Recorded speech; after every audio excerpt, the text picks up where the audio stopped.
یقول عبداللہ الحاج ذیاب العقیدی عبداللہ الحاج ذیاب عقیدی کہتے ہیں، رسول اللہ یا نورن تجلا و بدرن ضاء فی جوف الظلامی۔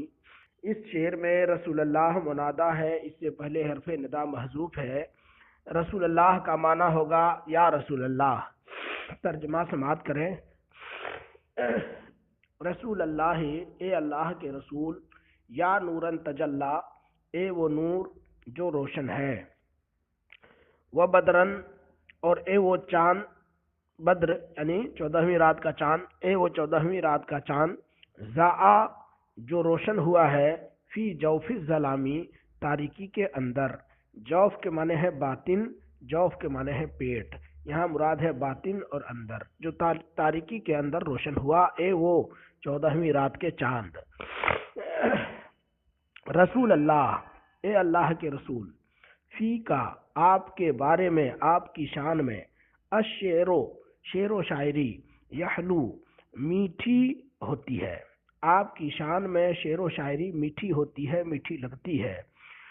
وفیق القلب، اور آپ کے بارے میں دل، یشفا من سقامی بیماری سے شفا یاب ہوتا ہے، یعنی آپ کے بارے میں فکر کر کے، آپ کے بارے میں سوچ کر کے دل بیماریوں سے شفا پا جاتا ہے، صحت و سلامتی پا جاتا ہے۔ شعر کا مفہوم واضح ہے کہ حضور کے شان میں جو شعر و شاعری ہوتی ہے وہ دل کو بھاتا ہے، وہ شعر اچھا لگتا ہے۔ اسی طرح جو دل حضور صلی اللہ تعالی علیہ وسلم کی محبت میں رہتا ہے وہ طرح طرح کی بیماریوں سے محفوظ و مامون ہو جاتا ہے۔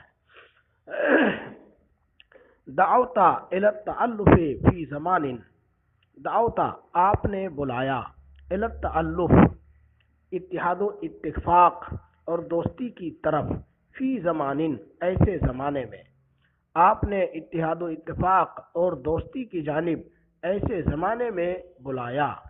بہی جہل، بہی یعنی فی ہے، بہی جس میں جہل جہالت، بغا چھائی ہوئی تھی، فوق الانامی مخلوق کے اوپر، آپ نے ایسے زمانے میں اتحاد و اتفاق اور دوستی کی طرف بلایا۔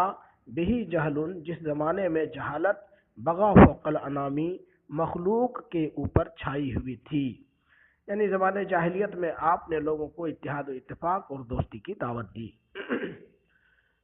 وَأَنْقَذْتَ الْوَرَى مِنْ كُلِّ ضُعْفٍ، انقذت آپ نے بچایا، الورا مخلوق کو، من کل ضعف ہر طرح کی کمزوری سے، آپ نے مخلوق کو ہر طرح کی کمزوری اور پریشانی سے بچایا۔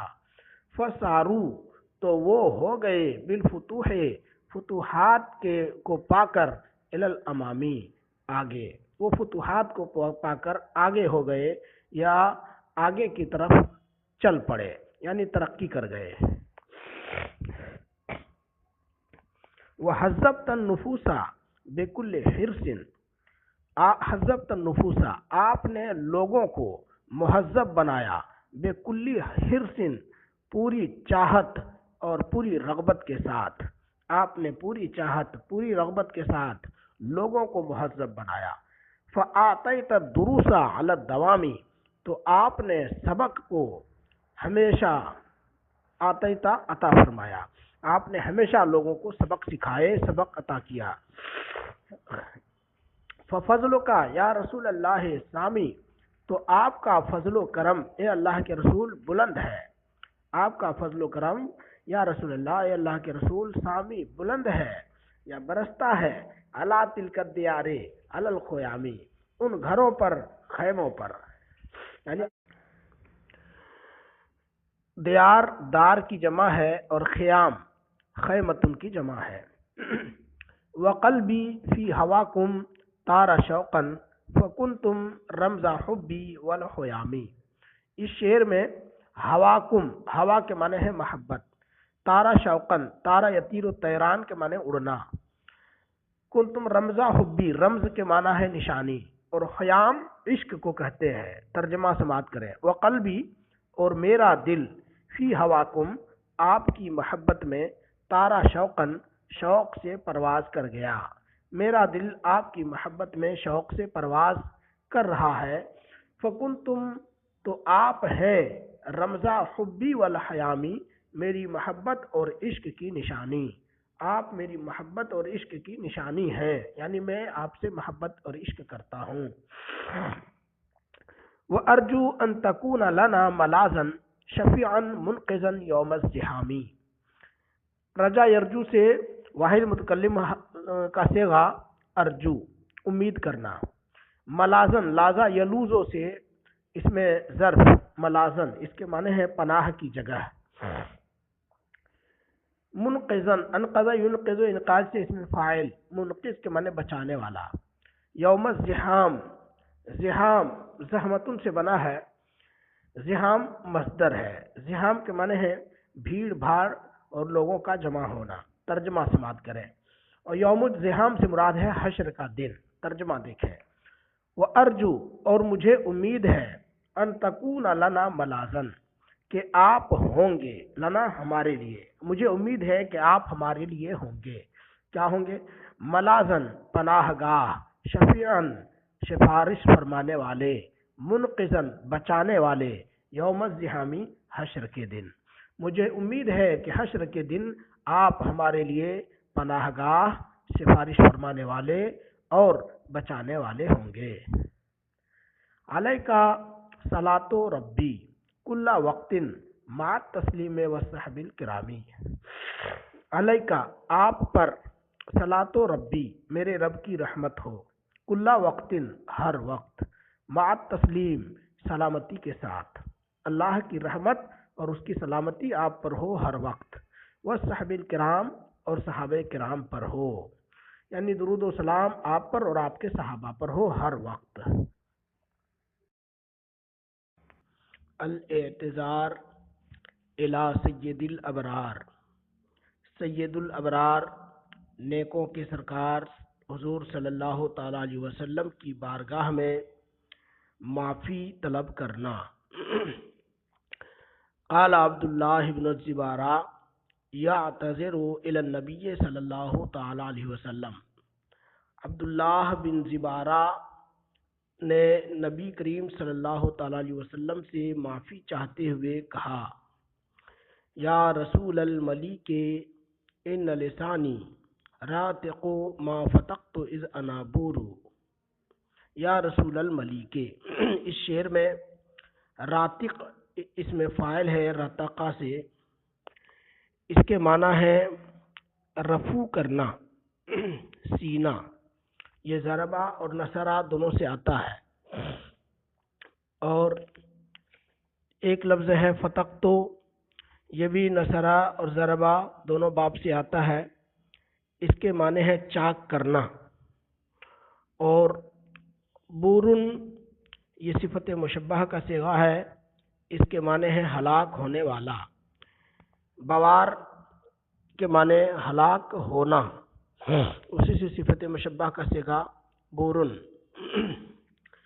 یا رسول الملیک، اے مالک کے رسول، ملیک بمعنی مالک، اے مالک کے رسول، ان لسانی بے شک میری زبان، راتق ما اسے رفع کر رہی ہے، اسے درست کر رہی ہے، فتقتو جسے میں نے چاک کر دیا، جسے میں نے پھاڑ دیا، کب؟ اذ انا بورو جب میں ہلاک ہو رہا تھا۔ اصل میں حضرت عبداللہ بن زبارہ زمانہ عہد رسالت حضور صلی اللہ تعالی علیہ وسلم کی نبوت کے اعلان کے بعد مسلمانوں پر بہت سخت ہو گئے تھے، بڑی سختی سے پیش آتے تھے۔ اس کے بعد جب مکہ فتح ہو گیا اور مسلمانوں کو بے پناہ خوشی ملی تو ڈر کے مارے عبداللہ بن زبارہ نجران بھاگ گئے۔ حضرت حسان بن ثابت رضی اللہ تعالیٰ عنہ نے ان کے بارے میں کچھ شعر کہا، جب یہ اشعار ان کو ملے تو انہوں نے ارادہ کیا کہ حضور صلی اللہ تعالیٰ علیہ وسلم کی بارگاہ میں جا کر معافی تلافی کر لیں، تو وہ حضور کی بارگاہ میں آئے اور انہوں نے معافی مانگی۔ اس موقع سے یہ اشعار کہے ہیں۔ ترجمہ پھر سے سماعت کر لیں۔ یا رسول الملک، اے مالک کے رسول، ان لسانی، بے شک میری زبان، راتق ما، اسے رفع کر رہی ہے یا اسے درست کر رہی ہے، فتق تو، جسے میں نے چاک کر دیا، پھاڑ دیا، از انا بورو، جب میں ہلاک ہو رہا تھا، یعنی حضور صلی اللہ تعالی وسلم اور ان کے صحابہ کی مخالفت کر رہا تھا۔ اس وقت میں نے جو کچھ بھی گناہ کیے ہیں ان گناہوں کی تلافی کرنے کے لیے حاضر ہوا ہوں۔ دوسرا شعر، از اجاری شیطانہ فی سنن الغی، انا فی ذاکا خاسر مصبور۔ از، جبکہ، اجاری شیطان فی سنن الغی، میں شیطان کے ساتھ گمراہی کی راہ پر دوڑ رہا تھا۔ اس اجاری، جب میں دوڑ رہا تھا، الشیطان، شیطان کے ساتھ، فی سنن الغی، گمراہی کے راستے میں، انا فی ذاکا خاسر مصبور، میں اس سلسلے میں خائب و خاسر اور ہلاک ہو رہا تھا۔ خاسر کے معنی ہے نقصان اٹھانے والا اور مصبور کے معنی ہے ہلاک ہونے والا، یعنی جب میں گمراہی کے راستے میں شیطان کے ساتھ چل رہا تھا تو حقیقت میں خائب و خاسر یعنی نقصان اٹھا رہا تھا اور حقیقت میں ہلاک ہو رہا تھا۔ یشہد السمع والفؤاد بما قدت نفسی ونفسی الشہید وہی الخبیر۔ یشہد السمع والفؤاد، کان اور دل گواہی دیتے ہیں اس کی، بما، اس کی، یشہد السمع والفؤاد، کان اور دل گواہی دیتے ہیں، بما، اس کی، قدت، جو میں نے ارتکاب کیا، ونفس الشہید، اور خود میں گواہ ہوں، ونفس الشہید، اور میرا نفس گواہ ہے، وہی الخبیر، اور یہ اسے معلوم ہے، خبر رکھنے والی ہے، میری جان خود گواہ ہے، وہ خبردار ہے۔ کس بات کی گواہ ہے؟ انا ما جئتنا بہی، کہ بے شک، ما جئتنا بہی، ما، وہ چیز، جئتنا بہی، جسے لے کر آپ ہمارے پاس تشریف لائے، حق و صدقین، وہ یقیناً حق ہے، سچ ہے، یقیناً وہ حق ہے، سچ ہے، ساطع نورہ، اس کا نور روشن ہے، مضیء منیر، چمکتا دمکتا روشن ہے، یعنی آپ جو دین، جو قرآن، جو کتاب لے کر کے آئے، یہ سب یقیناً حق اور سچ ہے، اور ان کا نور، ان کی روشنی چمک رہی ہے، یعنی واضح ہے، اس میں کسی طرح کا شک و شبہ نہیں ہے۔ جئتنا بالیقین والصدق والصبر، آپ ہمارے پاس تشریف لائے یقین، سچائی اور صبر لے کر، وفی الصدق والیقین السرور، اور سچائی اور یقین میں ہی خوشی ہے۔ اذهب اللہ ذلت الجہل عنا، اذهب اللہ، اللہ نے دور کر دیا، ذلت الجہل عنا، جہالت کی گمراہی کو ہم سے، واتانا، اور ہمیں ملی، الرخاء، خوشحالی، والمیسور، اور سہولت، ہمیں خوشحالی اور سہولت نصیب ہوئی، خوشحالی اور راحت ملی۔ یہ اشعار عبداللہ بن زبارہ نے رسول اللہ صلی اللہ تعالیٰ علیہ وسلم سے اپنے ان ایام کی غلطیوں اور گناہوں کی معافی کے لیے کہے ہیں جو حضور صلی اللہ تعالیٰ علیہ وسلم اور صحابہ کرام کی مخالفت میں ان سے سرزد ہوئے۔ وقال یمدحہ صلی اللہ علیہ وسلم ویعتذر الیہ، نیز عبداللہ بن زبارہ کہتے ہیں حضور کی نعت پڑھتے ہوئے اور حضور سے معافی مانگتے ہوئے۔ کیا کہتے ہیں؟ آنے والے اشعار کو اسی پس منظر میں سمجھنا ہے کہ عبداللہ بن زبارہ جب مکہ فتح کر لیا تھا مسلمانوں نے تو ڈر کے مارے بھاگ گئے تھے، پھر حضرت حسان بن ثابت نے ان کے تعلق سے کچھ اشعار کہے، وہ اشعار جب انہیں ملے تو وہ واپس آ کر کے حضور صلی اللہ تعالیٰ علیہ وسلم سے معافی کی اور دین اسلام میں داخل ہوئے۔ اشعار سنیں۔ منع الرقاد بلابل وہموم واللیل معتلج الرواق بہیم۔ منع یمنع، روکنا، الرقاد کے معنی ہے نیند، بلابل کے معنی ہے سخت غم، اور ہموم کے معنی بھی وہی وسوسے۔ اور دوسرے شعر میں معتلج الرواق، معتلج الرواق کے معنی گھٹا ٹوپ، تاریکی، اور بہیم کے معنی تاریخ۔ ترجمہ دیکھیں، منع الرقادہ، نیند کو روک دیا، نیند کو اڑا دی، بلابل و ہموم، سخت غموں اور وسوسوں نے، سخت غموں اور وسوسوں نے نیند اڑا دی۔ واللیل معتلج الرواق، اس حال میں کہ رات گھٹا ٹوپ اور سیاہ تھی۔ جب رات خوب تاریک اور گھٹا ٹوپ تاریک ہو تو اس وقت نیند اور میٹھی اور اچھی آتی ہے، لیکن یہ بتا رہے ہیں کہ سخت تاریک رات میں بھی ہماری نیند کو سخت غموں اور وسوسوں نے اڑا دی۔ کس وجہ سے؟ مما، اس سبب سے، اتانی، جو مجھے معلوم ہوا، اس سبب سے، اس وجہ سے جو مجھے معلوم ہوا یا میرے پاس آئی۔ دیکھیے، مما، اس خبر کی وجہ سے، اتانی، جو میرے پاس آئی، انا، کہ احمد لامنی، حضور کے احمد صلی اللہ تعالی علیہ وسلم نے میری ملامت فرمائی ہے۔ حضور صلی اللہ تعالی علیہ وسلم نے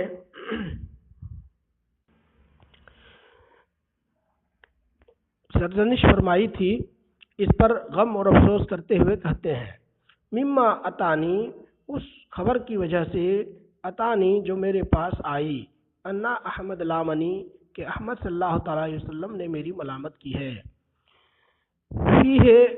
فبت، تو میں نے اس سلسلے میں رات گزاری، کأننی محموم، گویا کہ میں بخار زدہ ہوں، یعنی کسی بھی طرح سے چین نہیں آتا تھا۔ محموم کے معنی بخار زدہ۔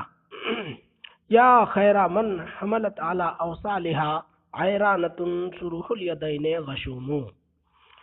یا خیر، اس شعر میں اوصال وصل کی جمع، اس کے معنی جوڑ ہے، اور مراد ہے اونٹنی کی پیٹھ۔